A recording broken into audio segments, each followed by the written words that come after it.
Give a warm welcome to the next mayor of New York City, the founder of the Guardian Angels broadcaster, Sliwa.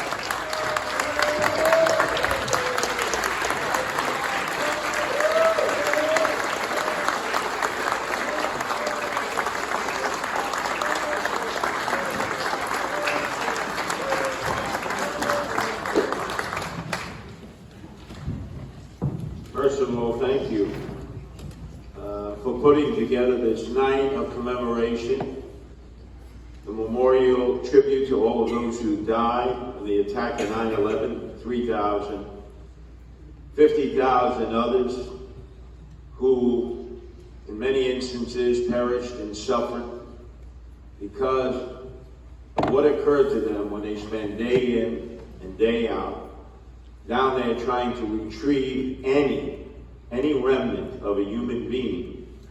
So maybe to bring closure to families who, to this day, continue to cry in pain for their loved ones.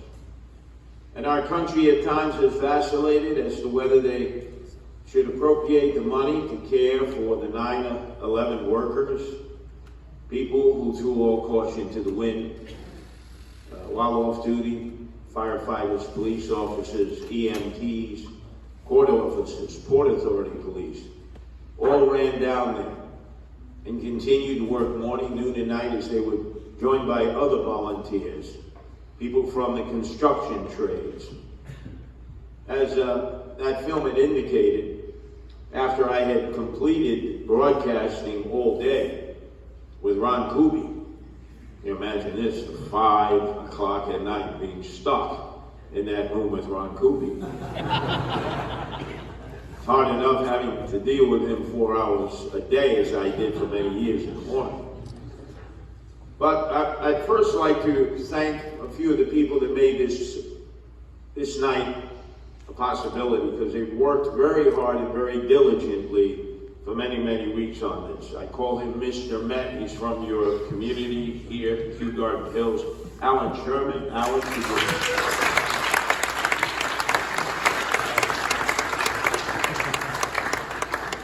Yakov Searle is online communication, been able to get out my words in this particular campaign.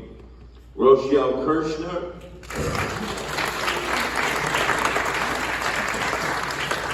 Paul Brody, Jimmy Feldman, who has been of great assistance to our campaign, and Rabbi Rosenfeld. To Yanni Heiken, who first spoke, the son of the great Joe Heiken, who has been my strongest Jewish supporter. He's not wavered, he's not vacillated. In your presentation, sort of reminded me of your dad in many ways, because we've been a warrior out there for many, many decades, especially when the Jewish community was under attack.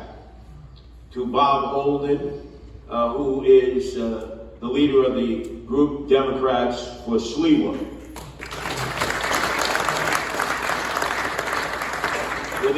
Without a doubt, I think we can acknowledge that this is a man who has represented Democrats, Republicans, Independents, and is a shining light in a city council of 51 in which the majority of them do not have the interests of America, New York City, or especially the Jewish residents in mind. And I'm proud to have Bob Holden as a mentor in this campaign. And then, of course, there's Zeb Brenner of Talkline Communication. Zeb has always extended the microphone to me in good times and in bad times when I was under attack. And he has always given me hours of broadcasting, even at one time, allowing me to host a show at the old WLIR in Muncie once a week called Ask the Gentile. So a lot of the people would call in questions, and I had Shlomo, who was operating the board and answering the phones, and he would translate for me in English what the question was, and obviously I would answer. And always the men and the women calling from that immediate area of Rockland County would ask, how did you know what I said, Curtis? I said, well, if you work enough retail in New York City, you pick up a lot of Yiddish. And for those of you who listen to me on WABC for 35 years, where at times it was always broadcasting Curtis, you know oftentimes I would break into my vernacular Yiddish and also Bades, which was the language of the Italian side of my family. So one thing I always recognize is that Jews got along well with Italians, because at the time when we were growing up, I would remember, Jews and Italians were united together because they hated the Irish, who were the cops, who would end up harassing them. So the Irish brought us together. But it's indeed a very, very serious occasion that is removing itself from the memories of a lot of Americans. Now, when you talk about the memorial, the commemoration of 9/11, a lot of Americans have moved on. Our children and grandchildren were never introduced to this because our Department of Education does not have curriculum that teaches them about the attack of 9/11 and the previous attack of 1983. Oh yeah. I'm sorry, 93.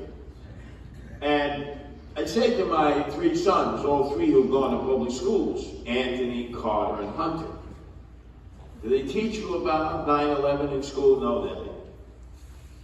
And then eventually I'm able to extricate from them the same reason they're not taught current events about anything going on in the Persian Gulf or the Mediterranean, is that my youngest son, Hunter, said, Daddy, the teacher says that they don't want to hurt anybody's feelings.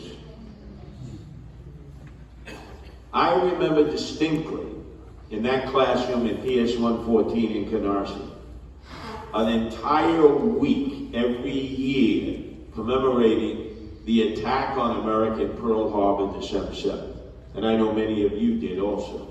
It was drilled into us. We saw the horrors of the attack, the sneak attack that eventually led 5 days later to Adolf Hitler declaring war against us, and we recognized that this was a cabal. This was planned all along. And the very reason that I was told consistently along with my peers of the importance to vote, we were told men died in battle to preserve your right to vote. It's a cherished right. You better go and vote.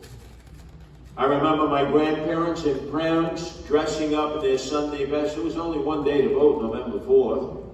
There were some absentee ballots, but the majority of the votes, the mass majority, were people lining up sometimes for hours with the old lever machines that I prefer to the scanning devices that you can't even read what's on the paper. People didn't complain because they knew they were exercising their responsibility to vote. In the 1950s, to give you an idea of the turnout in mayoral elections, 90% of the registered voters turned out. Now, why do you think that is? Because I know they grew up like I did. They were drilled with the fact that if you didn't show up to vote, you were ostracized. And you better have a really good excuse, and don't tell me you had a fever in your foot that day. Everybody had a vote. And then there were a few guys in the neighborhood who would always tell, the old timers especially, who took it as almost a religious responsibility.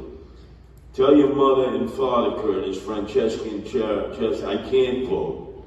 And I knew what that meant. They had gone to prison, and their right to vote had been taken away. But if you didn't vote, you better come up with a good excuse. 90% in the 50s. When John Lindsay was running in 65, 69, 80%. And then the next large turnout was 89. 60% the first race between Giuliani and David Dinkins, and then 57% the second time when Rudy Giuliani barely won and saved this city as the greatest mayor we've ever had in our lifetime. thank Hashem for inspiring our President Donald Trump to give Rudy Giuliani the highest civilian award. He's earned it 10 times over. It couldn't have been a traffic accident, a near-death experience that motivated him to be recognized for a person who obviously, as was mentioned before, was our leader in the attack after 9/11. We didn't know where Bush 43 was. We didn't know where Dick Cheney was. Rudy spoke to us. Rudy guided us through it. For that, if nothing more, that has to be memorialized. Really, that was the American spirit rising to the occasion when nobody knew what was going on. And I'll get to that momentarily. Today, with the assassination of Charlie Kirk, it sort of harkened me back to a time that many of you lived in. We went through the tumultuous 60s. And remember, in almost quick succession, 1963, JFK in Dallas assassinated. We all watched that film over and over, even to this day. 68, 2. Martin Luther King Jr. and RFK. And when it was explained about RFK, I remember the assailant was Sirhan Sirhan. And they said it had to do with the Palestinian situation. And I think most Americans were scratching their head and wondering why this guy would be in the kitchen behind the hotel in Los Angeles where RFK had just accepted the fact that he had won the very heated California primary, and he was on his way to the Chicago convention where he would have been nominated to be the presidential candidate, and was shot dead by Sirhan Sirhan. Sort of resonated for a lot of Americans who weren't necessarily paying attention to what was going on there in the Middle East. And it came back to haunt us many times. Then it was 1990, as was mentioned by Zeb Brenner, in a ballroom in Midtown Manhattan. Meyer Kahane was speaking to a group when El Sayed Nosair walked down the aisle, pulled out a gun and killed him, assassinated him. Tried to escape, got into a battle with a postal police officer, and finally was apprehended. And as Zeb Brenner had mentioned, El Sayed Nosair was working for the Board of Education as a boiler repairman, living in Cliffside Park. And when the FBI raided his apartment, they took out cases and cases of materials and put them in a warehouse in Ramsey, New Jersey, and never bothered to look what was in the cases of paperwork, which was the outline for what was to be the attack on the World Trade Center, the first attack in 1993. It was right there. All the people who were involved, how it all came about, what the plan was, to drive a Ryder truck loaded with explosives into the basement where it would explode, and the idea was to hopefully have Tower 1 collapse into Tower 2 and kill as many people as possible.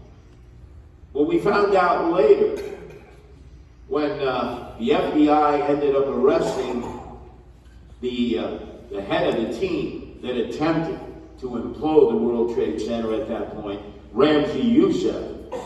He had escaped an apartment in Manila where he was putting together the plan of his cousin, Khalid Sheikh Mohammed, of basically hijacking airliners and crashing them into the towers and into the Pentagon. That was all planned. And Ramzi Youssef was never able to actually execute it because he was caught fleeing his apartment in Manila, brought back to New York City, flown over the World Trade Center site by the FBI, and they asked him, why the World Trade Center? And Ramzi Youssef went on record as saying, because we felt that's where the most number of Jews were. In their minds, their woke minds, the attack on the World Trade Center was because that's where you would find the most Jews to kill. So that was the first plot. the blind sheikh, remember, with the Santa Claus hat, who would go around mosques in Jersey City and on Atlantic Avenue, the Al Farouk Mosque, and after his sermons, he would scream out, "Death to the little Satan Israel, death to the big Satan America." And how did the sheikh get out of the bowels of a jail in Cairo, Egypt? Because he was the mastermind of the Muslim Brotherhood. He was the one who put together the plot. Because how dare Jimmy Carter sit there and negotiate peace between Menachem Begin and at that time a man who was destined to be executed himself in the reviewing stand, watching Egyptian troops pass by. And that great event, bringing peace between Israel and Egypt, was marred by his assassination. Mubarak, who was on that stage, eventually took over. And the Sheikh was held responsible for organizing the Muslim Brotherhood to do it. Our own CIA extricated him so that he could go out and raise money for the Mujahideen who were battling the Russians in Afghanistan. That's why I've always said about our CIA, as Daniel Patrick Moynihan had said, don't trust the CIA, it's a rogue operation. CIA to me means criminals in action. How could you extricate the Sheikh, who was the mastermind of the first World Trade Center attack, simply because he could go about in the Middle East and Persian Gulf and raise money for the Mujahideen who were battling to kick out the Russians in Afghanistan, that eventually they did.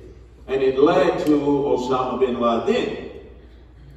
And Osama bin Laden was visited by Khalid Sheikh Mohammed, who sold him on the idea of his cousin Ramzi Youssef's idea of hijacking planes and crashing them into the towers. And it was all incestuous. And it turns out that our CIA was aware of some of this. But nobody ever bothered listening to the tapes that the National Security Agency had, the CIA had, all the different agencies that refused to share this information, much of it that had been wiretapped as they spoke in their native language, Arabic or Farsi. Excuse me, not Farsi. Urdu. Pakistani language. So we had all the tapes. We had the first plan with the executioner of Mayakani, El Said Nosir. We never did anything with that information. After the second attack, our federal government had to admit we had tapes and tapes of conversations between the mastermind, Mohammed Atta, and these men, many of whom were let into the country with a visa to learn how to fly airplanes. We taught them how to fly the airplanes that they were going to hijack, fly right into the World Trade Center and obviously the Pentagon. Boy, we really dropped the ball twice. And nobody ever really paid the price for that. There were no ramifications whatsoever. It's sort of like, okay, it's like October 7th happened, okay, you dropped the ball there. The invaders came in, they killed, they maimed, they raped, they came back with the hostages, but we're not going to deal with that now, we'll deal with that at some time in the future. It has never been dealt with. And there are family members now who are saying, well, what went into the investigation of the Saudi government's connection to these co-conspirators, most of whom were Saudis, in the second World Trade Center blast?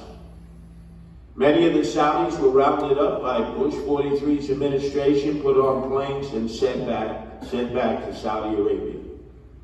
When you get the commission's report, all this information is redacted. What are you redacting it for? We paid for that. Do you think you have a right to know of the Saudi connection? Of course we do. Because there were members of the royal family who were funding the effort. Funding the effort. Sending them all over the world. And remember the manual that they learned was, come to America, go to West Paterson, New Jersey, live there, and act like the typical American. Go to bars, go to strip clubs, buy big cars, drink, smoke reefer, sort of assimilate in. And boy, they followed that manual to the T. And then the plot was sprung. Did we learn from that? No. We've not learned from that since. And think of it, after that first attack in 1993, what soon happened afterwards in 1995, the assassination of Prime Minister Rabin, right in Israel. Violence. We don't like what somebody thinks or says, they are subject at times to assassination. Just like in the case of JFK, RFK, his brother, and Martin Luther King Jr. And there are others throughout history. Just like Charlie Kirk. People didn't like what he said. I don't know yet who the gunman is responsible and what his motivations were, but it was probably he didn't like what Charlie Kirk was saying. We live in America here, and the beauty of America is we have free speech that we take advantage of, as they do in Israel. I've been to Israel 3 times.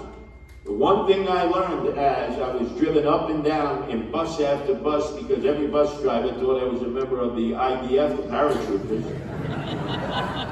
I say, you know, I'm really from Brooklyn. It doesn't matter, you look like a paratrooper. Come on, didn't have to pay not 1 shekel to go from the Golan Heights down to Eilat. In fact, I went into Gaza for the 50th anniversary of the State of Israel when it was open. And then you remember what happened when Ariel Sharon gave it back. Well, guess what? It was double trouble after that. I was there after the Second Intifada. No Americans were going there after the Second Intifada. Yasser Arafat again speak with forked tongue. And remember how dangerous it was. This was after the bombers took out that Sbarro's, took out a double-decker bus, and I did live broadcasts for John Batchelor at WABC, all up and down Israel, and then I went another time. So you learn. People are very cognizant of politics. They're always having discussions, and they're very learned in terms of what they know. But one thing they know is they have enemies everywhere. And I think we in America, we don't learn from our history. Imagine our children, our grandchildren, our great-grandchildren are not being taught about the attack of 9/11. I'll tell you this, on day number 1, when I'm sworn into office, January 1st, 2026, and I will become the mayor.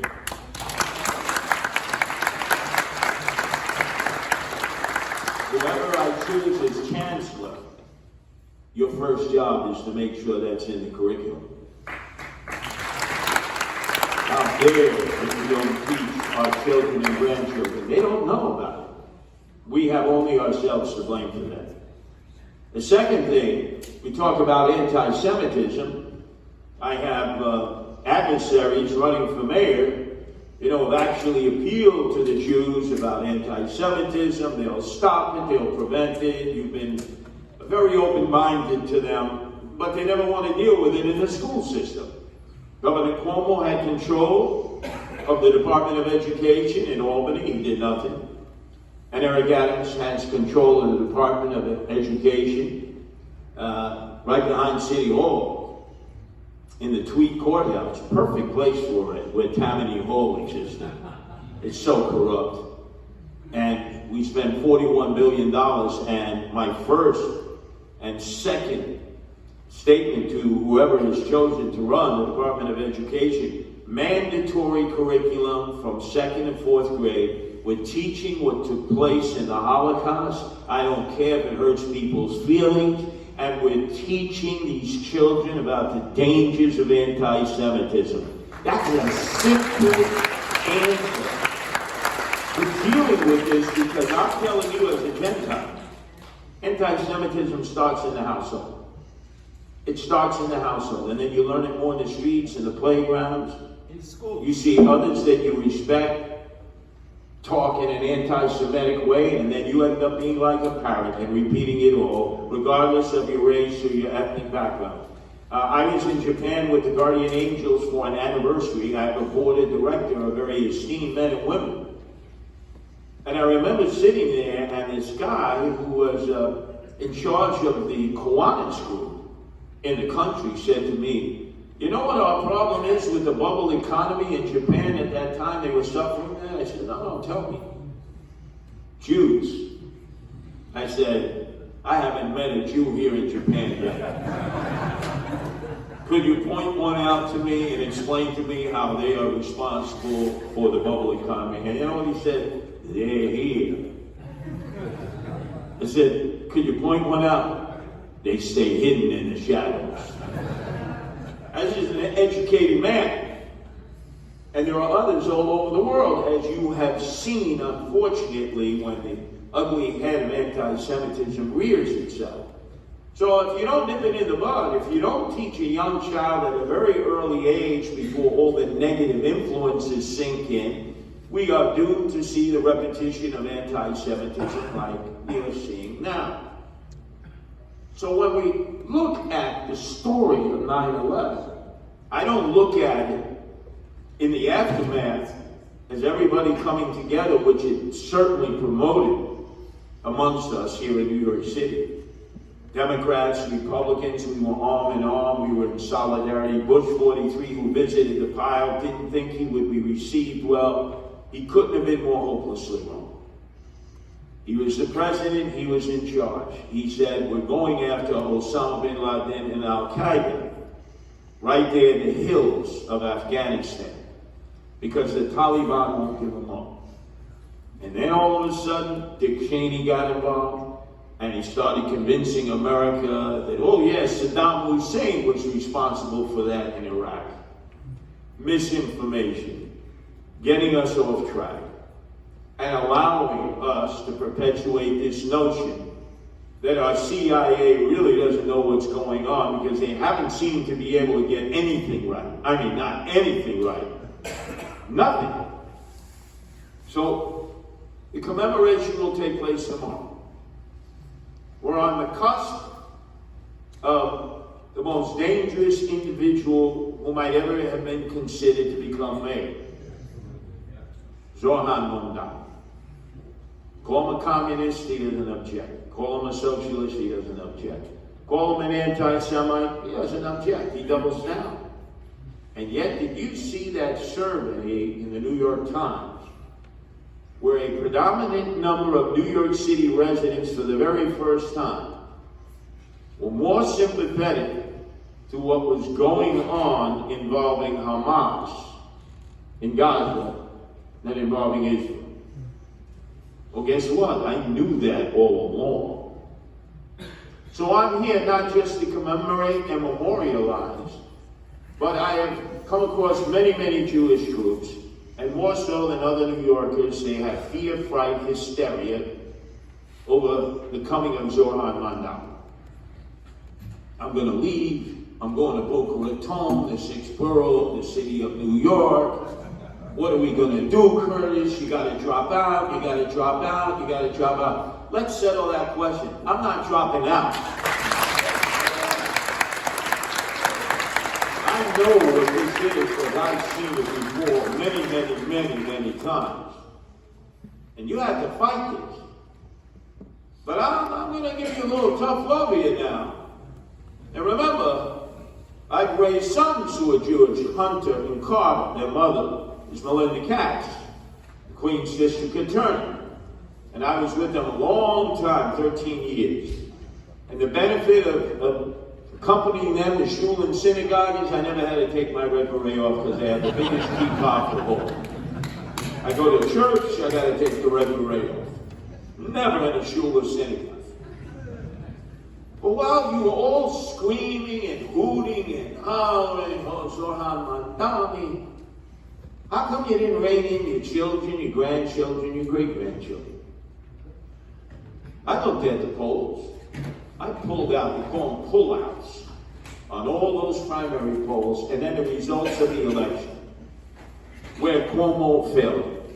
And I know many of you, you're masochists. You love somebody tells you nice things, you write out the check, you know why they like you, because your checks don't bounce.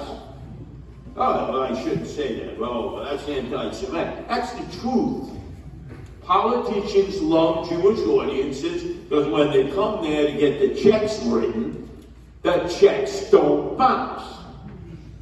And Andrew Cuomo went to shul and synagogue after synagogue and said the number one issue in New York City was anti-Semitism. And people were saying, that's not true. Poll after poll says it's affordability, the cost of living, crime, and quality of life. And then, when he gets destroyed because he didn't campaign, he goes to, of course, the synagogue in West Hampton, and he blames you Jews for letting him down. The guy never acknowledges wrong. It's always somebody else's fault, and in this case, your fault. Well, you are at fault to a great degree for how this vote turned out, because 40% of Zoran Mandami's vote in the Jewish community were from younger Jews. And I know some of you say, oh, it's the reform. No. This is Curtis Sliwa you're talking to. I'm in the streets, I'm in the subways, I'm in the neighborhoods that Zoran Mandami won overwhelmingly. Like Astoria, the People's Republic of Astoria. AOC so proudly said, this is the People's Republic of Astoria. Burning the Alta Sanders, who was at Brooklyn College. I'm in Brooklyn Heights. I'm in Park Slope. I'm in all those areas going after millennials and Gen Zers. And when I run across the Jewish kids, they say, oh, we love Zoran. Did you ever decide to have what we in Christianity call a come to Jesus meeting, a come to Hashem meeting with your children, grandchildren, and great-grandchildren? You know, tough love. Hey, I'm paying for your college education. I'm making your car payments. You know that trip you want to go to Europe for the summer? You know, all the other tchotchkes that I give you along the way, you can forget that. You're not getting nothing.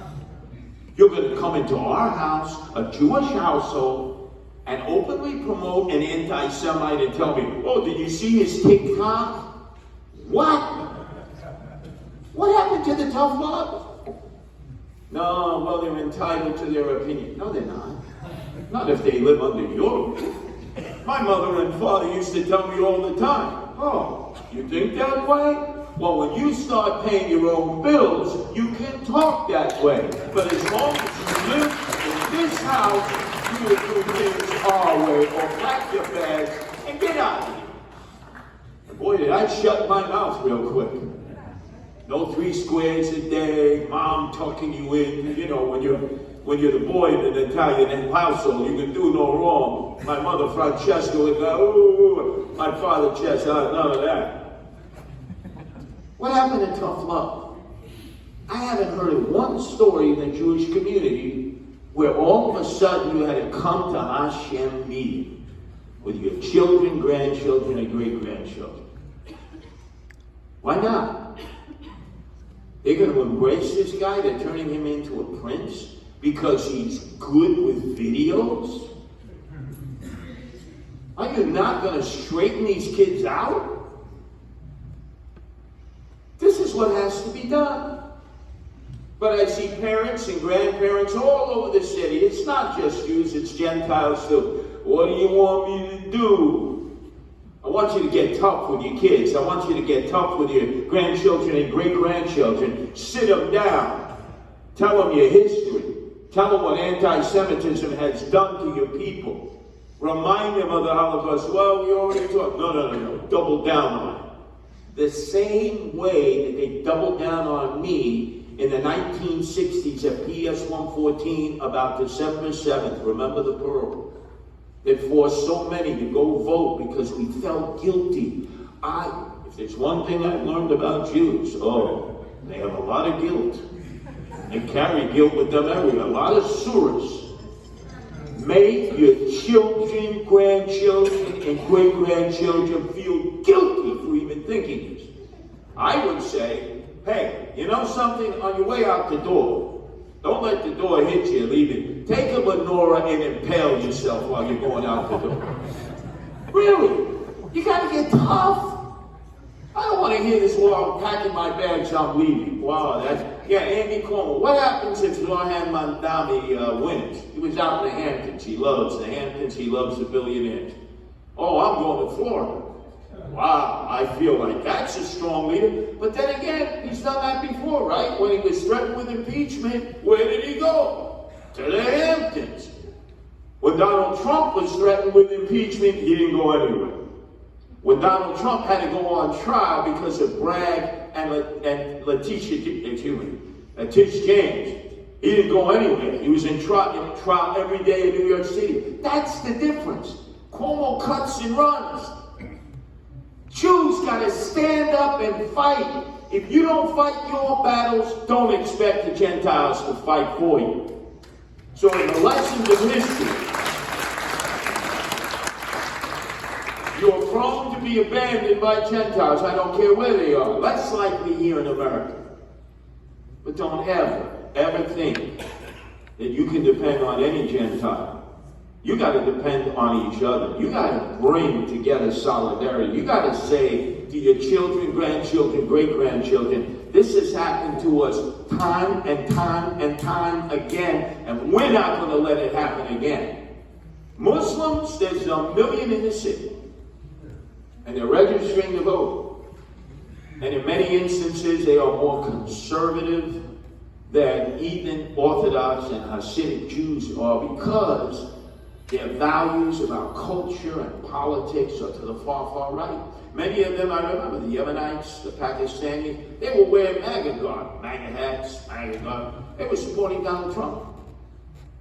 And all of a sudden, when they go to the coffee wagons that they own and they work hard in, the halal trucks that they own, they work hard in, and most of the Uber drivers, by the way, are Muslim, they say, Curtis, you're driving us towards Zorhan Mandami. Your people, meaning Republicans, because of what they say about us, because their day of prayer, Juma, is Friday. They go to mosque, and they all have what you have, technology, and they show their fellow Muslims what known Republicans in the House of Representatives are saying about Muslims. They are vicious attacks. I don't want to have to mention all the names of my fellow Republicans who have attacked their religion and attacked their culture. So guess what? They now feel they almost have to support Zorhan Mandani. But if you were to talk to them about his cultural beliefs, I don't need to go into them in detail, they would reject him. They would kick him out of the mosque. But now they embrace him because they feel the religion and the culture is under attack.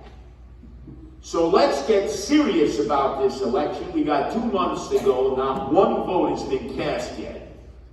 And Jews, it's time for tough love. I know for some of you, always me, no. Tough love. This is about your survival. This is about your ability to live safely in New York City. Okay, you elect me mayor. That's great. I know what my fiduciary responsibility is, keep everybody safe, but I know by the performance of the Guardian Angels when we came to the aid of the Jews in Crown Heights, when nobody did for 30 days and 30 nights, although now, Schumer, what happened to him? I mean, soon we'll be wearing a keffiyeh. Schumer said, I was there. No, you're not there. And a whole host of the others. I've always been there for the Jews when they've been under attack. But it shouldn't have to be the mayor's going to protect you. You got to protect yourselves. You got to get tough like the Jews in Israel are. You've got to understand at any moment, as my grandfather Fidel Bianchino would say, Usep Pet, the snake would emerge and try to strike you. That's what I'm going to teach as your mayor. Teach in the schools the Holocaust curriculum to youngsters, 2nd grade to 4th grade, mandatory. Charter schools, mandatory. You want vouchers in parochial school, you're going to have to teach that too. And I'm going to have trouble with my own religion over that one. And private schools too. Got to teach them. They're going to take me to court. You can't tell us what to do. They're going to tell you this is the right thing to do. And our corporation council is going to go into court and fight legally, because this has to be taught to all of our children. And also the dangers of anti-Semitism. If we don't do that, then the same cycle is going to occur again and again. So tomorrow, as all of our elected officials assembled down at the World Trade Center site, and they're all there, many of them, for a photo op. You know what that's about. Let's think about how many Americans even care about 9/11 even anymore. Because guess what? In their school systems, it's not taught either. There's no comprehension of that. It's like it happened long, long time ago. You were there, you experienced it, you understood it more than any other group of people in the United States.